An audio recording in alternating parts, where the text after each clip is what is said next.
నమస్తే, నా పేరు Sharif. Welcome to Federal Telangana.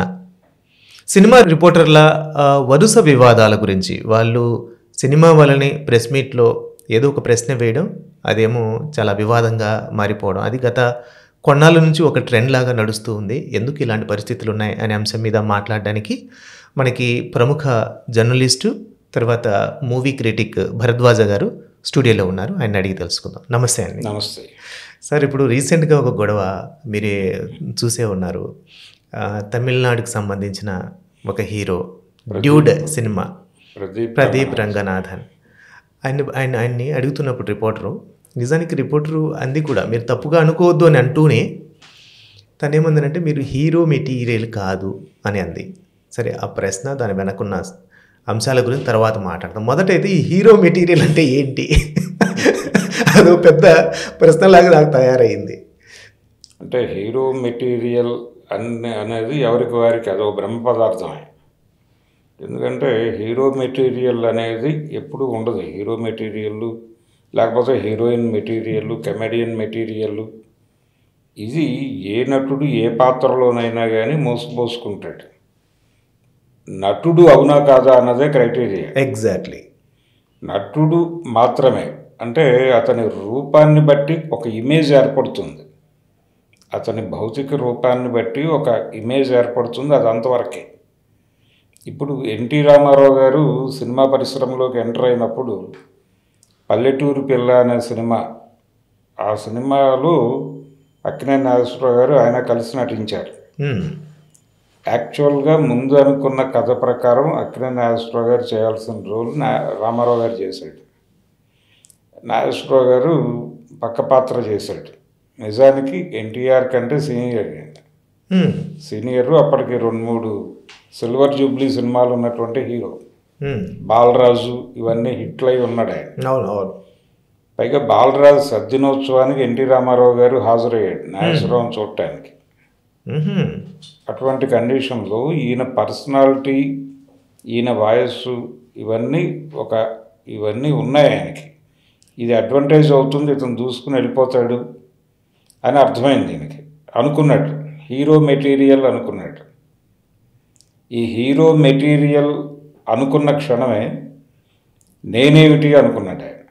Okay, నేను కూడా హీరో మెటీరియలే కదా, కాబట్టి మనం ఇతనికి పోటీ ఇవ్వాలంటే ఏం చేయాలి అని ఆయన ఎంటర్ కానటువంటి వేరే జోనర్ క్యారెక్టర్లని చూసుకొని, అంటే సంవత్సరానికి 4 సినిమాలు చేయాలి మనం.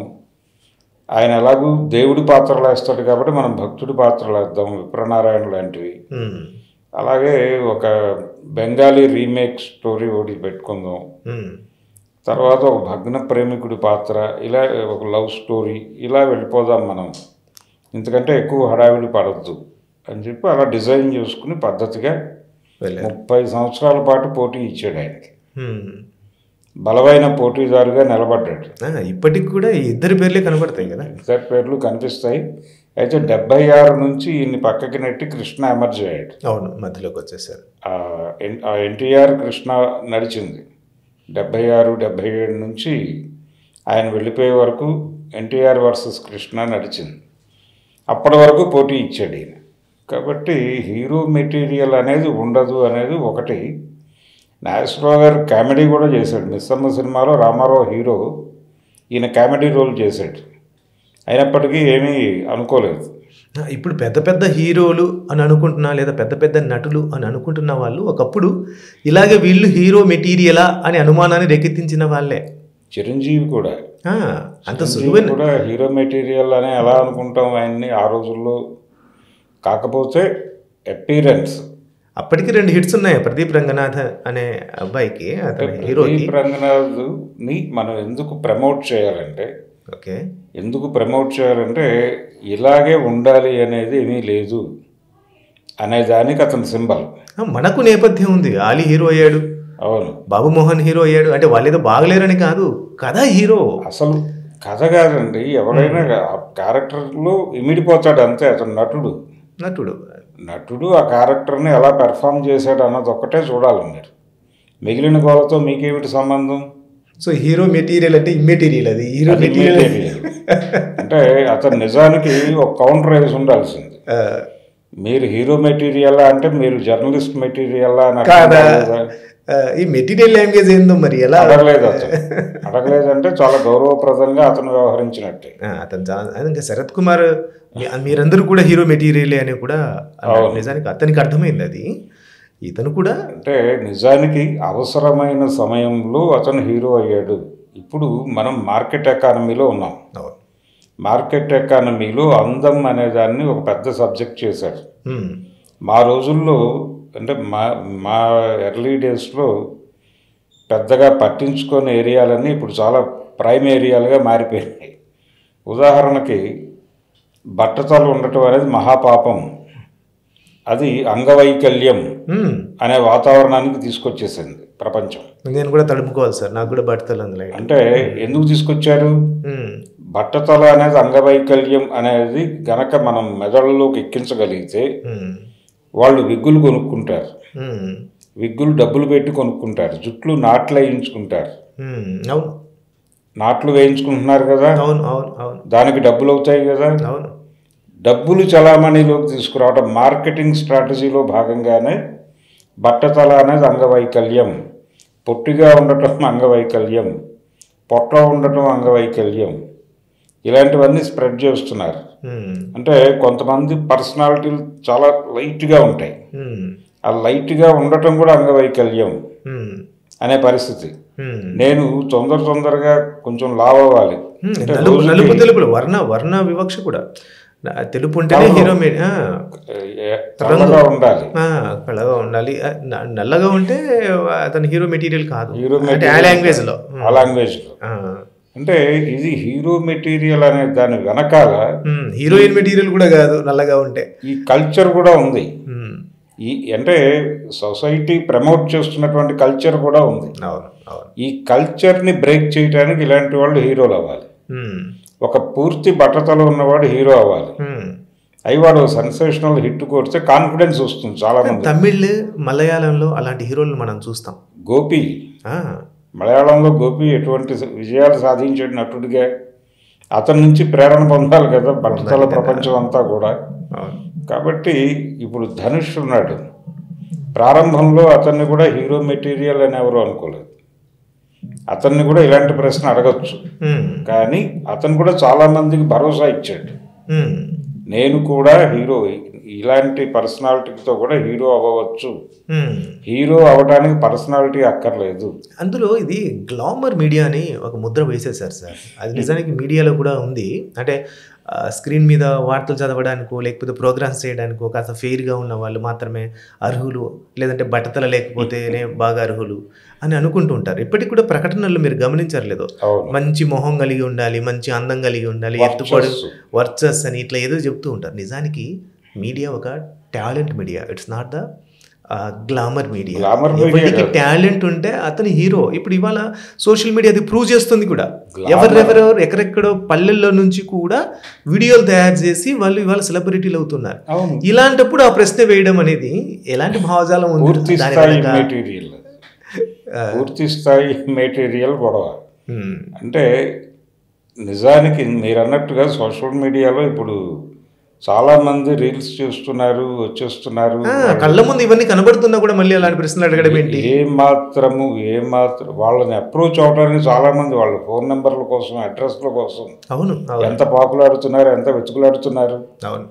ఒక కళ్ళు గీత కార్మికుడు ఆ చెట్టు దగ్గర నిలబడి, ఆ చెట్టు పైన నిలబడి సరదాగా ఒక ఫోన్ అక్కడేదో పెట్టి అతను పాటలు పాడి వీడియోలు పెడితే జనాలందరూ ఎంత చూశారు? విపరీతంగా చూశారు. మరి అతనిలో హీరో మెటీరియల్, మరి అతనికి అభిమానులు ఉన్నారు కదా, నువ్వు ఇంకా వీడియోలు చేయవేమిటి అని అడుగుతున్నారు అతన్ని. సార్ ఓకే సార్, దానికి సంబంధించిన చర్చ అయితే అలాంటి ప్రశ్న వేయడం వెనక ఉన్న భావజాలం మీద నిజానికి చాలా చిన్న ప్రశ్న, పెద్ద ఇంటర్నేషనల్ ఇష్యూ అయితే కాదు. కాకపోతే పక్క రాష్ట్రం నుంచి వచ్చిన ఒక హీరోని, సరే లోకల్గా ఉన్న హీరోని అడిగినా సరే కింద మీద పడేవాళ్ళు, కానీ ఒక పక్క రాష్ట్రం నుంచి వచ్చిన హీరో, అది కూడా 1-2 సినిమాలతో ప్రూవ్ చేసుకున్న హీరో, పైగా కష్టపడి పైకి వచ్చిన హీరోని ఆ ప్రశ్న అడిగి అతను కించపరచడం అనేది ఒక పద్ధతి. రెండోది ఏంటంటే ఆ ప్రశ్న వెనక ఉన్న భావజాలం ఎలాంటిది అనేది ఒక చర్చ. సో ఆ ప్రశ్న ఎలాంటి భావజాలంతో అడిగేలా చేసింది అనేది భావజాలం తాలూకా ఇంపాక్ట్, ఆ భావజాలం ఏ ప్రభావంలో నుంచి వచ్చింది అంటే అందం అనేటువంటి వ్యవహారం. అందం అనేది వర్గ సమాజంలో, అందం మీద కొడవటిగంటి కుటుంబరావు గారు ఒక అద్భుతమైన కథ రాశాడు. ఆయన ఏమంటాడంటే, వర్గ సమాజంలో ఈ కురూపితనము అనేది పెద్ద ప్రమాదం కాదు. అంటే కురూపితనాన్ని కప్పిపుచ్చుకోవడానికి డబ్బులు పెట్టి ఏదో చేయొచ్చు. రేపు పొద్దున వర్గరహిత సమాజం వస్తుందని చెప్తున్నారు కమ్యూనిస్టులు. వర్గరహిత సమాజం వచ్చినప్పుడు ఈ కురూపులు ప్రలోభ పెట్టడానికి డబ్బులు లేకపోతే ఏమిటి వీళ్ళ పరిస్థితి అని ఒక అద్భుతమైన ప్రశ్నని లేవనెత్తాడు ఆయన ఆ రోజుల్లో. కాబట్టి ఈ కురూపితనము అందము అనేటువంటిది అదొక వర్గం, అది వర్గ పోరాటమే. ఈ వర్గ పోరాటంలో జయించటం లక్ష్యంగా కదిలి తమ విజయాల ద్వారా దాన్ని అధిగమించాల్సి ఉంటుంది. ఆ రకమైనటువంటి ఆలోచన లేకుండా చేసినటువంటి వాళ్ళు ఎంతమంది ఉన్నారు. కాబట్టి దీన్ని మార్కెట్ ఎకానమీ ఇంకా గ్లోరిఫై చేస్తుంది. అది ఆ ప్రశ్న వేసిన రిపోర్టర్ ఇక్కడ ఇమ్మీడియట్లీ అసలు రిపోర్టర్ గురించి సమస్య కాదు, కానీ ఆ భావజాలం వెనక అలాంటి వాళ్ళు ఎంతో మంది ఉన్నారు. దాని మీద చర్చ జరగాలి కదా, మనం చూస్తున్న దృష్టి మీద చర్చ జరగాలి. అవును, ఏంటి అందం అనగానే ఇలా ఉండాలి, ఎవరు గీశారో ప్రమాణాలని, ఎవరు తయారు చేశారో ఆ ప్రమాణాలని, ఎవరు మనలందరినీ ఆ అపోహల్లో ఎందుకు పడేస్తూ ఉన్నారు, అది అనేది ఒక చర్చ. రెండోది మొత్తం సినిమా రిపోర్టర్ల ప్రశ్నలే అలాంటి వివాదాలకు వరుసగా. మీరు ఎక్కడ సురేష్ కొండేటి అనుకుంటా కదా, ఆయన ఒకసారి ఒక హీరోయిన్ని, బహుశా ఇప్పుడు ప్రస్తుతానికే వివాదం కూడా సద్దుమణిగింది, అయినా కూడా నేను ఒకసారి రీకాల్ కోసం చెప్తూ ఉన్నాను. ఒక హీరోయిన్ని ఏమండి సినిమాలో మీకు 16 పుట్టుమచ్చలు ఉన్నాయని చెప్పే, నిజ జీవితంలో కూడా ఉన్నాయా అనే అర్థం వచ్చేటట్లు మాట్లాడారు. నాకు నిజంగా కరెక్ట్గా గుర్తులేదు, కానీ పుట్టుమచ్చల మీద ఏదో టాపిక్ నడిచింది. డీజే టిల్లు సినిమా టైంలో నడిచింది అది. అప్పుడు గొడవ. తర్వాత ఆయన పుట్టుమచ్చలు అనే టైటిల్తో నేను సినిమా తీస్తాను అని కూడా అన్నాడు. సరే, అదొక వ్యవహారం అయితే, దాని తర్వాత ఈ మధ్య కాలంలో మూర్తి గారిది ఒక చిన్న, మంచు లక్ష్మి పెద్ద గొడవ చేశారు. మంచు లక్ష్మి అంటే ఆయన అన్న మాట ఏమిటి, ఈ ఏజ్లో ఇలాంటి కాస్ట్యూమ్స్ వేయటం అనే సెన్స్ వచ్చేలాగా ఆ క్వశ్చన్ నడిచింది. ఇదే ప్రశ్న మీరు మహేష్ బాబుని అడగగలరా అని ఆమె మంచి ఆవిడ కౌంటర్ ఇచ్చేసారు, అయిపోయింది. తర్వాత ఆవిడ చాంబర్కి వెళ్ళి ఒక కంప్లైంట్ లాంచ్ చేయడంతో అది ఇష్యూగా మారింది. అంటే ఇక్కడ ఒకటి, పర్సనల్ ప్రైవసీలోకి వెళ్ళి మాట్లాడటం అనేది సభ్యత కాదు. ఎవరైనా సరే అవతల వాళ్ళ ఏరియాలోకి జొరబడిపోయి ప్రశ్నలు అడగకూడదు. వాళ్ళు ఏ అంశం మీద మాట్లాడటానికి అక్కడ కూర్చున్నారో దానికి సంబంధించి అక్కడ వరకు కన్ఫైన్ అయ్యి వాళ్ళ భావజాలానికి సంబంధించి మీరు మాట్లాడండి. అంతే తప్ప పర్సనల్ అఫైర్లోకో లేకపోతే వాళ్ళ ముక్కు ఇలా ఉందనో అలా ఉందనో మాట్లాడటం కోసం పెట్టిన ప్రెస్ మీట్ కాదు అది. వాడు ప్యాంట్ వేసుకున్నాడా, షర్ట్ వేసుకున్నాడా, గళ్ళ చొక్కా వేసుకున్నాడా, లేకపోతే ఆ చొక్కాకు చిల్లులు ఉన్నాయా అనేది చూడటం కోసం, చర్చించటం కోసం పెట్టినటువంటి ప్రెస్ మీట్ కాదు అది. ఇంటర్వ్యూ కూడా వాళ్ళు ఒక సినిమాని ప్రమోట్ చేయడం కోసం వచ్చి కూర్చుని మాట్లాడుతున్నారు. ఆ సినిమాకి కన్ఫైన్ అయ్యి మాట్లాడండి. ఆ సినిమాలో వ్యక్తమైనటువంటి భావజాలం మీద మీరు సమీక్షించండి, వాళ్ళని ఎడ్యుకేట్ చేయండి, లేకపోతే వాళ్ళని టార్గెట్ చేసి మాట్లాడండి, తప్పులేదు. భావజాలపరమైన యుద్ధం మీరు చేసినంతసేపు తప్పులేదు. నిజానికి మార్నింగే మూర్తి గారు ఒక చిన్న వీడియో రిలీజ్ చేసి క్షమాపణ కోరారు. సాయంత్రం చూస్తేనే మళ్ళీ ఇంకొత్త వివాదం తయారైంది, అది కూడా సినిమా రిపోర్టర్ల కేంద్రంగా. ఇది ఇప్పటితో ఆగుతుందా? ఇంకో రిపోర్టర్ ఇలా అడగకుండా ఉంటాడని మనం చెప్పగలమా? అంటే నేను అంటున్నాను, ఈ ప్రశ్నలు అడిగిన వాళ్ళు కాదు, ఆ ప్రశ్నలు అడగడం వెనుకున్న భావజాలం మారినంత వరకు ఇలాంటి ప్రశ్నలు వస్తూనే ఉంటాయి, ఇలాంటి వివాదాలు జరుగుతూనే ఉంటాయి. ఇక్కడ కూడా భావజాలానికి సంబంధించి నాకు గొడవ ఉంది. ఎట్లా అంటే, స్త్రీలని ఇలాగే చూడాలి, 60 ఏళ్ళు దాటిన తర్వాత వాళ్ళు ఇంట్లో కూర్చోవాలి, లేదా 40 ఏళ్ళు దాటిన తర్వాత వాళ్ళు అభ్యంతరకరమైన డ్రెస్సులు వేసుకోవద్దు, పిట్టపిట్టలాడుతూ 19 నుంచి, నిజానికి ఐఎమ్ సారీ టు సే ఆ లాంగ్వేజ్ వాడడం కూడా, కానీ 19 నుంచి 22, 23 మధ్యలో ఉంటేనే వాళ్ళు చాలా బాగా ఆకర్షణీయంగా ఉన్నట్టు. ఈ కొలతల భావజాలం కూడా ఉంది కదా అనేది నా పాయింట్. అదేలేండి, అంటే పాత రోజుల్లో జంధ్యాల గారు 2 జళ్ళ సీత సినిమాలో డైలాగ్ రాశాడు. అంటే ఆడపిల్ల 16 ఏళ్ల వరకు ఒకలా కనిపిస్తుంది అంటే ఎలా కనిపిస్తుందిట, ఇండియాలా కనిపిస్తుందిట. అంటే ప్రతి ఒక్కళ్ళకి ఇక్కడ ఏదో వచ్చి ఏదో చేయాలనేటువంటి తాపత్రయం ప్రపంచ దేశాలకి. అంటే ఇంగ్లాండ్ వాడు వస్తాడు, పోర్చుగీస్ వాడు వస్తాడు, ఫ్రెంచ్ వాడు వస్తాడు, ఇలా అట్రాక్టివ్గా ఇండియాలా కనిపిస్తుందట. ఆ తర్వాత అమెరికాలా కనిపిస్తుందట కొంతకాలం, ప్రతివాడికి అందుకోవాలనిపిస్తుందట. ఆ తర్వాత దూరం నుంచి చూసి ఆనందించేలాగా ఇంగ్లాండ్ లాగా అనిపిస్తుందట. ఆ వయసు 40 దాటిన తర్వాత ఆఫ్రికానే అంటాడు. అలాంటి ఎక్స్ప్రెషన్ అలాంటి రైటర్ ఇచ్చేసాడు. అంటే అదొక క్యారెక్టర్ కోసం రాశాను. ఎలా అనిపిస్తారు, ఆఫ్రికాలో అనిపించరా? అదే అంటే ఆయన ఆ రోజుల్లోనే ఆయన మీదకి ఆ ప్రశ్న వెళ్ళింది. మరి ఎందుకు రాయటం ఏమిటి అనే ప్రశ్న వెళ్ళినప్పుడు ఆయన తప్పించుకోవడానికి ఒక సమాధానం చెప్పాడు. ఏం చెప్పాడు? నేను ఏ క్యారెక్టర్కి అయితే ఆ డైలాగ్ రాశానో ఆ క్యారెక్టర్ ఆలోచన పరిధి అది అని ఒక తప్పించుకున్నాడు. కానీ ఈయన క్రియేట్ చేసినటువంటి క్యారెక్టరే అది. అందుకని ఈయనలో ఉన్నటువంటి భావజాలం దానిలోకి వెళ్తుంది. దాన్ని అడ్మిట్ చేసి ఉండాలి ఆయన. అంటే ఒక్కోసారి ఏమవుతుందంటే సార్, మనలో ఆ భావజాలం లేకపోయినా ఆ మధ్యతరగతి పాత్రని లేదంటే ఒక పల్లెటూరి పాత్రని క్రియేట్ చేసినప్పుడు తన భావజాలం ఆ ఏజ్లో ఎలా ఉంటుంది అని అన్నప్పుడు కూడా కొన్ని మాటలు రాయాల్సి వస్తుంది. సరే ఎక్స్క్యూజ్ చేద్దాం. అలా తప్పించుకున్నాడు ఆయన తెలివిగా. సరే ఇక్కడేంటి ఆ పరిస్థితి కాదు. వీళ్ళు స్ట్రైట్గా కూర్చుని అవతల వాళ్ళతో ఇంటరాక్ట్ అవుతున్నారు. ఇంటరాక్ట్ అవుతున్నప్పుడు మీరు మాట్లాడే ప్రతి మాట మీ సంస్కారానికి మీ జ్ఞానానికి సంబంధించింది అయి ఉంటుంది. దీన్ని ప్రపంచం వేరే స్కేల్ పెట్టి ఇప్పుడు మీరు ఎలాగైతే స్కేల్ పెట్టి వాళ్ళ అందాలని కొలుస్తున్నారో, వాళ్ళ కల్చర్ని కొలుస్తున్నారో మీ స్కేల్లోంచి, ప్రపంచం వాళ్ళ స్కేల్లో నుంచి మీ జ్ఞానాన్ని మీ సంస్కారాన్ని కొలుస్తుంది. అదే సమస్య. అది కదా ఇష్యూ. చాలా మంది ట్రోల్ చేస్తున్నప్పుడు అమ్మ అది మీరు ఇందాక మనం కూడా మాట్లాడుకున్నాం కదా, మీరు అసలు జర్నలిస్టిక్ మెటీరియల్ ఉందా? అంతే కదా. మీరు అక్కడ స్కేల్ పట్టుకుంటే మిమ్మల్ని స్కేల్ పట్టుకుని కొలిసే వాళ్ళు పట్టుకోరు. ఇప్పుడు అందము అనేది ఇమ్మెటీరియల్. అంటే అందం మీద ఆధారపడి బతుకుతున్నటువంటి కోట్ల రూపాయల వ్యాపారాలు కుప్పగొలుతాయి. ఫలానా కాస్ట్యూమ్ వేసుకోవాలి, ఈ రకమైనటువంటి కాస్ట్యూమ్. ఇప్పుడు ఇది మా కల్చర్ కాదు, మేము పంచెలు మాత్రమే కట్టుకుంటాం, పైన షర్ట్ వేసుకోవడం మా కల్చర్ కాదు, అసలు షర్ట్ మాకు సంబంధం లేదు, మేము పైన బేర్ బాడీతోనే ఉంటాం, పంచె కట్టుకుంటాం, ఆకు చెప్పులు వేసుకుని తిరుగుతాం అని గనక ఒక్కసారి ఇక్కడ ఉన్నటువంటి ప్రజలందరూ అంటే మార్కెట్ కుప్పకూలిపోతుంది కదా. ఎందుకు మద్యం తాగడం అని చెప్తుంటేనే మార్కెట్ కింద మీద అయిపోతుంది. ఇంటర్నేషనల్ మార్కెట్ అనుకోండి. ఎందుకంటే మొత్తం ఈ అందానికి సంబంధించిన గ్లామర్ మార్కెట్ అంతా ఇంటర్నేషనల్ మార్కెట్. ఇప్పుడు ఎవరైతే ఈ మాట అన్నారో, అంటే పంచెలు మాత్రమే కట్టుకుందాం, మన కల్చర్లో మనం జీవిద్దామని ఎవరైనా అంటే వాళ్ళల్లో అమెరికా వాడు సద్దాం హుస్సేన్ని చూస్తాడు. అంతే కదా. చూసి ఇమ్మీడియట్గా వాడి ఇంటి మీద ఒక స్కడ్ వేసి రండి అంటాడు. ఇది కండిషన్. కాబట్టి మార్కెట్ ఎకానమీలో ఉన్నాము, మన మీద ఇన్ఫ్లుయెన్స్ ఉంటుంది నిరంతరం.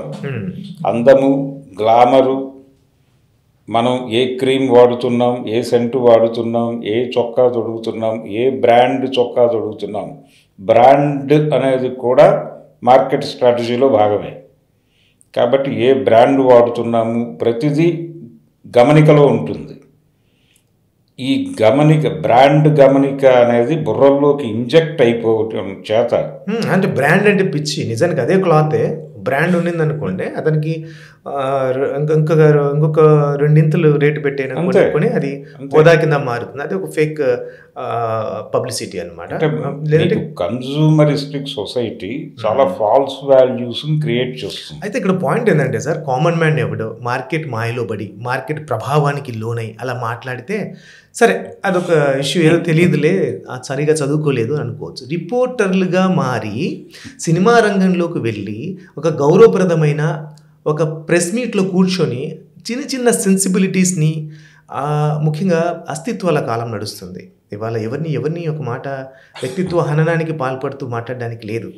పైగా వీళ్ళే రివ్యూలు రాస్తూ పలానా సినిమాలో పలానా పోలీస్ని అవమానపరిచారు, పలానా లాయర్ని అవమానపరిచారు, పలానా జడ్జిని అవమానపరిచారు, పలానా జర్నలిస్ట్ని అవమానపరిచారని డిమాండ్ చేస్తూ ఉంటారు కదా. మరి మీరు చేస్తుంది ఏంటి? నాలిక చేతితో పాటు మాట్లాడాల్సినటువంటి ఒక సందర్భంలో ఉన్నప్పటికీ, అంటే English word hold your tongue అన్నదానికి తెలుగు అనువాదం చెప్తున్నా. నాలిక చేతితో పట్టుకొని మాట్లాడాల్సిన పరిస్థితి ఉన్నమాట వాస్తవం. అయితే ఇక్కడ నేను చెప్పదలుచుకుంది ఏంటంటే, ఆ సోకాల్డ్ జర్నలిస్టులకి మార్కెట్కి సంబంధించినటువంటి ప్రాథమిక జ్ఞానం ఉందా లేదా అనేది అనుమానం. సెన్సిబిలిటీ మాత్రమే కాదు, ఒక స్టడీ అవసరం. ఇప్పుడు ఈ కన్సూమరిస్టిక్ సొసైటీ క్రియేట్ చేసినటువంటి ఫాల్స్ వాల్యూస్ వలన పర్టికులర్గా యంగ్ జనరేషన్ పూర్తి స్థాయిలో పిచ్చివాళ్ళుగా మారుతున్నారు. స్పీకింగ్ కామెంట్ మీరు భరద్వాజ్ గారు, ఈ యంగ్ జనరేషన్ పిచ్చివాళ్ళుగా మారుతున్నారు. మీకు సైకియాట్రిక్ పేషెంట్ల సంఖ్య పెరుగుతోంది, అక్కడ వ్యాపారం పెరిగింది. మా రోజుల్లో ఈ సైకియాట్రిక్ డాక్టర్ల దగ్గర గిరాకీ ఉండేది కాదు.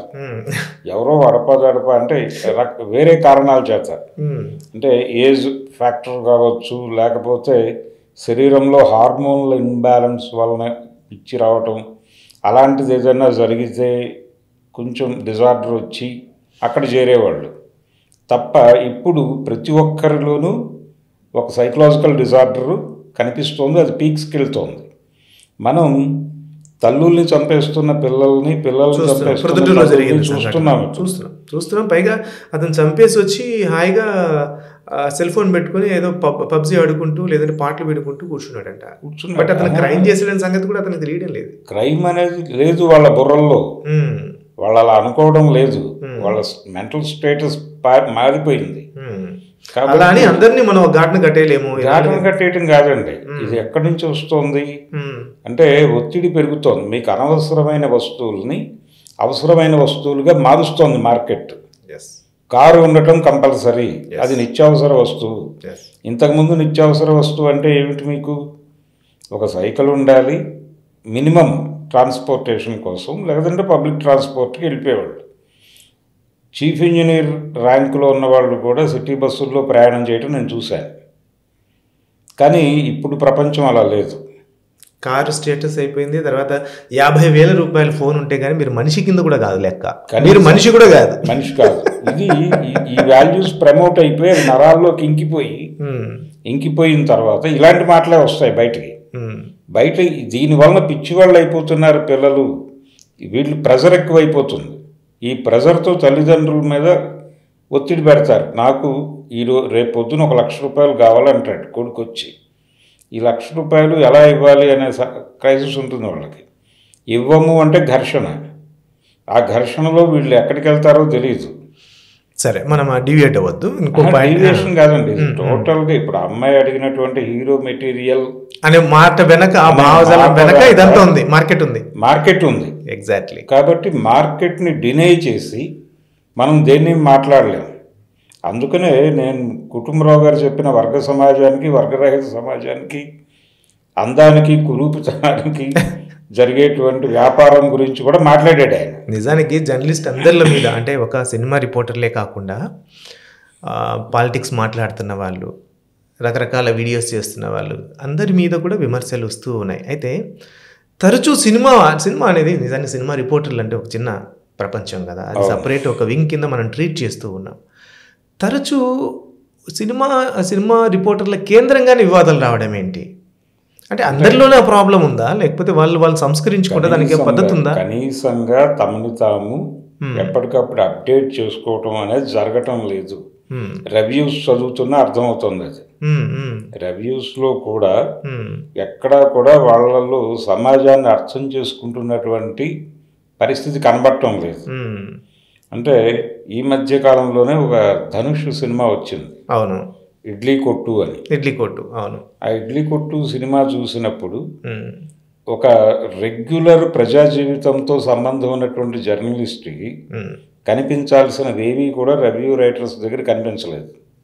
వాళ్ళు దాన్ని నేరేషన్లో ఇది ఫ్లాష్ బ్యాక్లో చెప్పి అది ఫ్రంట్ బ్యాక్లో చెప్పి ఇలాంటివి రాశారు తప్ప అసలు ఆ సబ్జెక్ట్లో ఉన్నటువంటి గొడవ ఏంటి అనే దాని దగ్గరికి అసలు వెళ్ళకుండా జస్ట్ ఆ రూపం మీద యుద్ధం చేశారు తప్ప సారంలోకి వెళ్ళే ప్రయత్నం ఒక్కళ్ళు కూడా చేయలే. అదొక విచిత్రమైనటువంటి కండిషన్. అలాగే చాలా సినిమాలు, ఇప్పుడు కాంతారా సినిమా మీద 100 మంది రాస్తున్నారు. నిజానికి కాంతారా సినిమాలో ఒక అద్భుతమైన ఎలిమెంట్ ఉంది. ఆ ఎలిమెంట్ ఏంటంటే రాజుగారు ఒక ట్రైబ్తో యుద్ధం ప్రకటించినప్పుడు ఆ ట్రైబ్ మీదకి ఇంకొక ట్రైబ్ని ఉసుగొల్పుతాడు, వాళ్ళతో యుద్ధం చేయిస్తాడు. వాళ్ళిద్దరూ కొట్టుకుంటారు తప్ప వీడు నేరుగా యుద్ధం చేయడు. అలా ఈ మధ్యకాలంలో సల్వాజుడుం అనేటువంటి ఒక వివాదం మనం అమిత్ షా గారి నోట్లోంచి విన్నాం. సుదర్శన్ రెడ్డి ఎపిసోడ్లో ప్రైవేటు సైన్యం అనేది రాజ్యాంగం పర్మిట్ చేయదు కాబట్టి అది తప్పు అని ఆయన జడ్జిమెంట్ రాజ్యాంగబద్ధంగా ఇచ్చాడు. అది ఈయనకి రాజ్యాంగంతో సంబంధం లేదు అమిత్ షాకి. ఆయన న్యాయమూర్తి కాబట్టి ఆయనకు రాజ్యాంగం అంటే దాని మేరకు తీర్పు చెప్పాల్సిన ఒక అవసరం అనిపించి చెప్పాడు ఆయన. ఈయనేమంటాడు, అసలు ఆ జడ్జిమెంట్ అలా ఇవ్వకుండా ఉండుంటే 20 ఏళ్ల క్రితమే మావోయిజాన్ని నిర్మూలించేవాళ్ళం అని చెప్పాడు. ఒక రకంగా ఆయన కూడా నక్సలైట్ అన్న ఫీలింగ్లోనే మాట్లాడినట్టున్నాడు కదా. అంటే ఆ జడ్జిమెంట్ ఇవ్వటం వల్ల నాకు అనుమానం వస్తుంది అతని మీద అన్నాడు ఆయన. అన్నారు. ఇది పరిస్థితి. అందుకని ఇటువంటి కండిషన్ అంటే ప్రైవేట్ ఆర్మీని అలో చేయటం, ఈ కల్చర్ అంతా అందులో కనిపించిందని నీకు అనిపించాలి కదా సినిమా చూసి. మీరు చెప్పారా సార్ రివ్యూస్లో ఎక్కడైనా కాంతారాలో ఇలాంటి ఒక ఎలిమెంట్ ఉంది మీరు చూడండి అని చెప్పారా? అయితే ఇది కదా నువ్వు సినిమా చూస్తుండగా నీకు తగలాలి కదా, ఈ తగలటం అనేది కనిపించట్లేదు ఎక్కడ. వాడు విజువల్ గ్రాండియర్ విఎఫ్ఎక్స్ ఏం వాడాడు, ఈ గోలే. అందరూ అయితే దాదాపు సినిమా బాగుందని చెప్పారు, కాకపోతే మీరు చెప్పిన ఎలిమెంట్ అయితే తీసుకున్నట్టుగా నేను ఎక్కడ వినలా. లేదు అంటే ఏ పర్సెప్షన్లో మనం సినిమాను చూస్తున్నాం, ఏ గీటురాయి మీద గీసి దాని మీద మాట్లాడుతున్నాం అనే స్పృహ లేకుండా సినిమా కానీ పుస్తకం కానీ ఏదైనా మీకు ఒక గీటురాయి ఉండాలి కదా మీ జేబులో, మీ మనసులో. నేనేమనుకుంటున్నా అంటే కేవలం పుస్తకాలు చదివి సెన్సిబిలిటీస్ని అర్థం చేసుకోవాలి, మన పరిధులు ఏంటో అర్థం చేసుకోవాలి, ఎదుటి వాళ్ళని ఎంతవరకు మనం అడగచ్చు, ఏది అడగకూడదు అనేది ఒక కాన్షియస్ కలిగి ఉంటే చాలు అనుకుంటున్నా. మీరు ఇంకా పూర్తిగా ఇంకా డెప్త్కి వెళ్ళిపోయి పర్స్పెక్టివ్స్ కూడా వాళ్ళు అర్థం చేసుకోవాల్సిన పరిస్థితి. పబ్లిక్ లైఫ్లో ఉన్నారు మీరు, మీ చుట్టూ ఉన్న ప్రపంచం మీకు అర్థం కాకపోతే మీరు దాని వలలో పడిపోతారు కదా. ఈ లెక్కన రివ్యూవర్స్కి అర్హతలు ఉండాలనే డిమాండ్ కూడా వచ్చేస్తుంది. కనీసపు ఇప్పుడు మీ పక్కనున్న ప్రపంచం గురించి మీకు అవగాహన లేనప్పుడే ఇలాంటి ప్రశ్నలు వస్తాయి. ఈ ప్రశ్న ఎక్కడి నుంచి అడుగుతున్నాను నేను, నువ్వు హీరో మెటీరియల్ కాదు అవునా అనే ప్రశ్న ఎందుకు వస్తుంది అంటే నాకు కన్జ్యూమరిస్టిక్ సొసైటీ అర్థం కాలేదు. ఈ సమాజం చేస్తున్నటువంటి వినాశనం మనకు అర్థం కావట్లేదు. మార్కెట్ ఎకానమీలో మనం ఉన్నామనే స్పృహ లేదు. అసలు మార్కెట్ ఎకానమీ అంటే ఏమిటో తెలియదు. ఇటువంటి పరిస్థితుల్లో మనం దీనిలో బతుకుతున్నాం. మనం బతుకుతున్న సమాజానికి సంబంధించిన కనీసపు జ్ఞానం లేకుండా మేము ప్రజా జీవితంలో ఉన్నాం. పైగా బోధకులుగా ఉన్నారు. రిపోర్టరు లేకపోతే మీడియాలో ఉన్నవాడు వాడు ప్రపంచానికి చెప్పే పొజిషన్లో ఉంటాడు. చెప్పే పొజిషన్లో ఉన్నవాడు తెలియకుండా చెప్తే అలాగే అదే ప్రాబ్లం, అది ప్రమాదం, అదే సమస్య. ఇప్పుడు ప్రమాదం. పైగా బాగా ఏజ్ ఉన్న రిపోర్టర్స్ కూడా అంతో ఎంతో కాస్త ప్రోగ్రెసివ్ అనుకుంటున్న వాళ్ళు కూడా చవకబారు ప్రశ్నలు వేసి కొద్దిగా ఫెమిలియారిటీ పెంచుకునే ప్రయత్నం లేదా ఒక సెన్సేషన్ని క్రియేట్ చేసే ప్రయత్నం.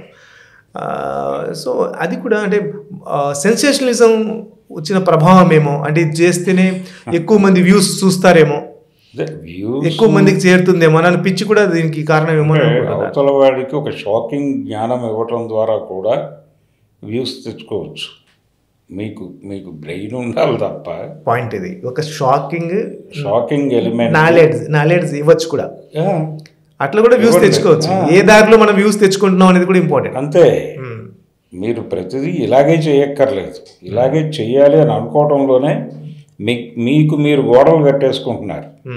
అలా గోడలు కట్టుకోవడం మానేసి ముందు మీరు ఎక్కడున్నారు, ఏం పని చేస్తున్నారు, మీకున్న బాధ్యతలు ఏంటి, మీరు ఏం చదవాలి, ఏం నేర్చుకోవాలి అనేది మీకు మీరు సెల్ఫ్ సిలబస్ పెట్టుకొని ఉండాల్సినటువంటి ప్రపంచంలో మీరు ఆ పని చేయకుండా నేను జర్నలిస్ట్ని అని చెప్పేసి వెళ్ళిపోయి మైక్ పట్టుకొని మీకు ఏది వస్తే అది మాట్లాడేస్తే ఎలా కుదురుతుంది?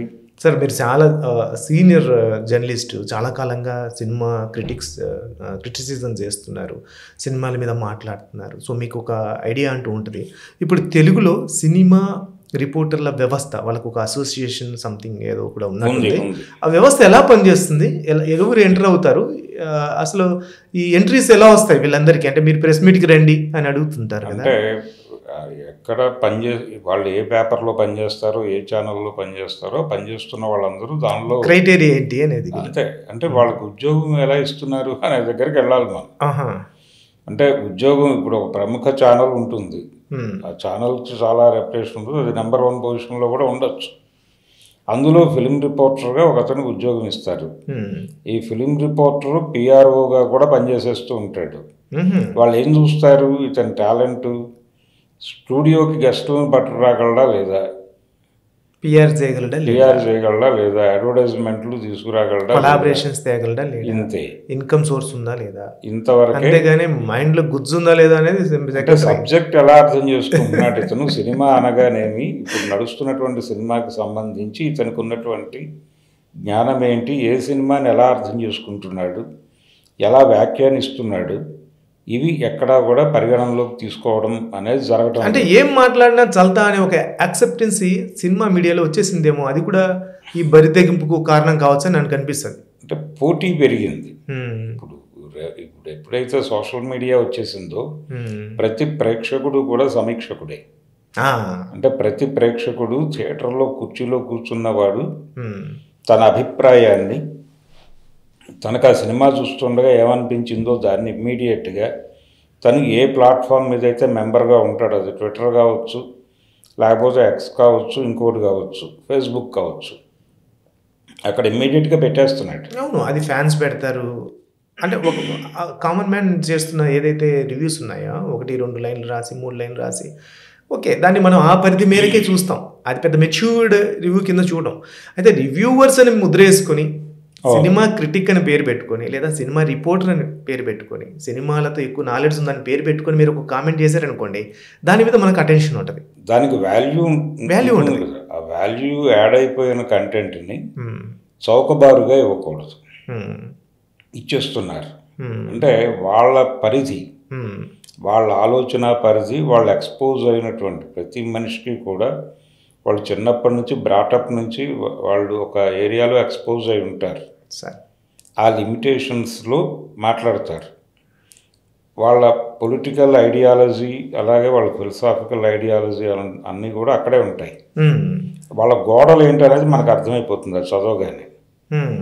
వీళ్ళు ఈ గోడల్లో ఉన్నారు, ఈ గోడౌన్లో ఉన్నారు అనేది అర్థమైన తర్వాత ఫర్దర్గా ఇంకోటి చదవాలని అనిపించదు. ఆ గోడలు బద్దలు కొట్టుకుని మాట్లాడాలి.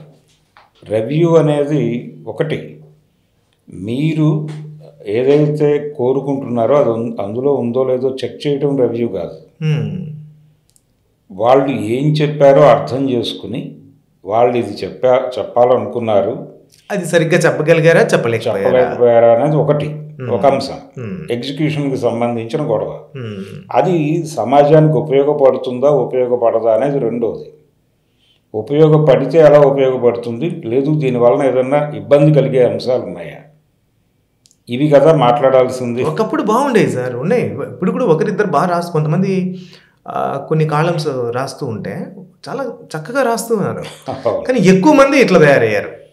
ఒకరిద్దరికి కూడా విలువ లేకుండా పోతుంది. అంటే మీరన్నట్టుగా సెన్సేషన్ అవ్వాలి అనేటువంటి కోరిక కూడా కారణం కావచ్చు. మార్కెట్లో మనం మిగిలిన వాళ్ళకంటే ఒక డిఫరెంట్ క్వశ్చన్ టార్గెట్ చేయాలి అని అనిపించి ఇలాంటి ప్రశ్నలు అడుగుతూ ఉండొచ్చు. కొన్ని సందర్భాల్లో పర్సనల్గా వెళ్ళిపోయి వాళ్ళ మీద వచ్చినటువంటి వార్తలు, రూమర్స్ని కూడా వీళ్ళు మిక్స్ చేసి ఇంటర్వ్యూలో అడిగేస్తున్నారు. అదొక, అంటే వాళ్ళకి అది బయటపడిపోయే ప్రోగ్రాం కావచ్చు, కానీ అక్కడ అడ్రస్ చేయడానికి వాళ్ళకుండే ఇబ్బందులు వాళ్ళకు ఉంటాయి. అందుకని మీరు సబ్జెక్ట్ ఎక్కడైతే ఏ ఇష్యూ మీద మనం ప్రెస్ మీట్కి వెళ్ళామో దాని మీద కాన్సన్ట్రేట్ చేసి యుద్ధం చేయండి, తప్పులేదు. కానీ పర్సనల్ ఏరియాకి వెళ్ళటం అనేది ఖచ్చితంగా ప్రైవసీ ఉల్లంఘనే. సార్ ఇలాంటి ఇష్యూస్ జరిగినప్పుడు, నిరసనలు వ్యక్తమైనప్పుడు వాళ్ళ మీద తోటి జర్నలిస్టులు ఎవరైతే సీనియర్లు ఉన్నారో లేదా అసోసియేషన్ ఉందో యాక్షన్ తీసుకున్న సందర్భాలు తెలుగులో ఉన్నాయి ఎప్పుడైనా? యాక్షన్ తీసుకోవటం అనేది మూర్తి గారి విషయంలోనే ఒకసారి జరిగింది. ఆయన దానికి సంబంధించి సారీ చెప్పేసాడు, అయిపోయింది. అంతవరకు అంతకు మించి వెళ్ళరు. అయితే దీనికి సంబంధించి ఒక రెగ్యులర్ క్లాసెస్ లాంటివి ఏదైనా జరగాలి. అంటే కూర్చుని తమను తాము సమీక్షించుకునేటువంటి కార్యక్రమం ఒకటి కనీసం 3 నెలలకు ఒకసారైనా పెట్టుకుంటే బాగుంటుంది. ఇంకా సినిమా వాళ్ళు తెలుసో తెలియకో ఎవరైనా వర్గాన్ని కించపరిచినా, ఎవరైనా పొట్టిగొన్నావను, లేకుంటే ఒక ప్రాంతాన్ని, ఒక భాషని, యాసని, ఒక కులాన్ని, ఒక మతాన్ని కించపరిస్తే ఇది తప్పు అని చెప్పాలి. ఎవరు? జర్నలిస్టులు అన్న వాళ్ళు, సమీక్షకులు, మెచ్యూర్ పర్సన్స్, మేధావులు వీళ్ళే తప్పులు చేసి వాళ్ళు వీళ్ళకి చెప్పే పరిస్థితి వచ్చేసింది. అంటే సినిమా రిపోర్టరు లేకపోతే సినిమా డెస్క్లో పనిచేసేవాడికి సినిమా వరకు జ్ఞానం ఉంటే చాలు, సామాజిక జ్ఞానం అక్కర్లా అని అనుకోవటం కూడా ఇలాంటి దారుణాలకు కారణం అవుతుంది. సినిమా రిపోర్టరే అయినప్పటికీ వాడికి అన్ని అంశాల మీద కనీసపు అవగాహన ఉండి తీరవలను అని ఆ సంస్థ అనుకోవాలి. అనుకున్నప్పుడు ఇలా ఉండరు. వీళ్ళు ఇలా ఉండటానికి కారణం వీళ్ళు పనిచేస్తున్నటువంటి సంస్థలు, అక్కడ ఉన్నటువంటి హైరార్కీ, అది కూడా కారణమే. వాళ్ళు కూడా నిందితులే, వాళ్ళు కూడా బాధ్యత వహించాలి దీనికి. అప్పుడు మాత్రమే ఇది రెక్టిఫై అవుతుంది. వాళ్ళది గుర్తించినంతకాలం, వాళ్ళు ఇలాగే బాధ్యతారాహిత్యంగా ఉన్నంతకాలం ఇలాంటి ప్రశ్నలు భరించక తప్పదు ప్రపంచం. Thank you so much sir. అసలు నిజానికి నేను చాలా రివ్యూస్ కన్నా మీ రివ్యూస్ ఎక్కువ ఫాలో అవుతాను సార్. ఎందుకంటే మీకు ఒక నేపథ్యం ఉంది, సామాజిక అంశాల పట్ల పూర్తిగా మీదైన కోణం ఉంది. సో నేను అందుకనే ఈ ఇష్యూస్ మీద మీతో మాట్లాడిస్తే బాగుంటుందనే ఉద్దేశంతో పిలిపించాను. చాలా వ్యాలిడ్ ఆన్సర్స్ చేశారు. అంటే ముఖ్యంగా సినిమా జర్నలిజం అంటే కేవలం సినిమా గురించో లేకపోతే సినిమా హీరోల గురించి వాళ్ళు ఎప్పుడు పుట్టారు, ఎప్పుడు పెరిగారు, అది కాదు. దానికి కాదు, కొద్దిగా సామాజిక అంశాల పట్ల కూడా అవగాహన ఉండి అప్పుడు సినిమాతో బేరీజ్ వేసుకుని మాట్లాడితేనే అది ఒక తర్కంగా, ఒక లాజికల్గా, ఒక శాస్త్రీయంగా ఉంటుందనేది కంక్లూడ్ చేశారు. Thank you so much sir. నమస్తే.